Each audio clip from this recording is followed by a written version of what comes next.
What is the sun if not the very epitome of the ego? Unlike the star, which on a path from Yesod foundation to Netzach victory leads the personality into intuition, the sun leads us into Hod, splendor, the intellect. The intellect being the formative and controlling side of our personality. The sun is the very vehicle that connects our human intellect with the higher intellectual form in Hod. That the sun controls all our components is brought home by 12 rays emanating from it. They, as the embodiment of the 12 signs of the zodiac, regulate our every action and decision, emanating from our birth and the signs aligned with it.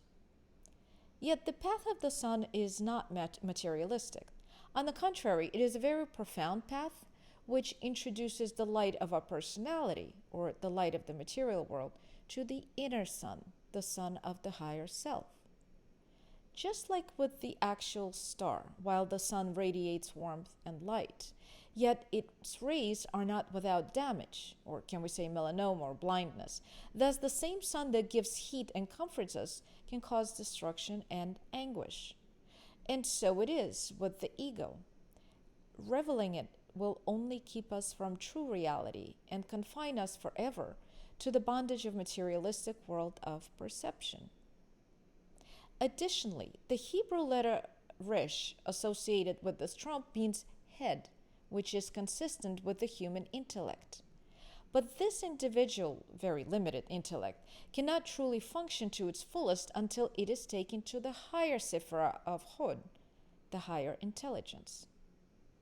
The path from Yesod to Hod is a route on which many discoveries are made, namely the realization of limitations of this human intellect. It is a path where we are inner teachers beginning to influence our exoteric world.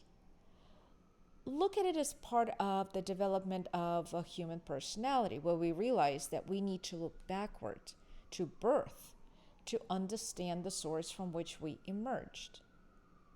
Also on this path, we blend the feminine side of our personality, as the path originates in Yesod, governed by the moon, with the masculine, the sun.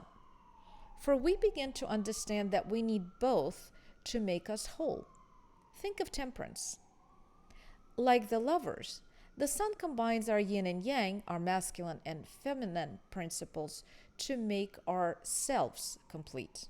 The image of this card is taken directly from an alchemical manuscript of the year 1606.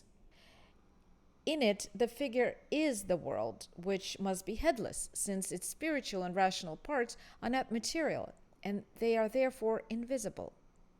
The head, or resh, of the figure is the same orb that we have seen in the lovers. It is a fusion of yin and yang, representation of the personality, which, like the higher self and the spiritual self, is composed of the masculine, intuitive, dynamic yod, and feminine, intellectual, formative he. It is also a reference to Gemini, the sign referred by the Greeks and Romans to Apollo and the sun. Around the sun is the rainbow, hinting at the presence of water. And water, of course, is connected to rising of consciousness. The element of the sun is not surprisingly air, for it is air that represents intellect, and again, we need to refer back to Hod. It is the higher intellect represented by the element of the sun card.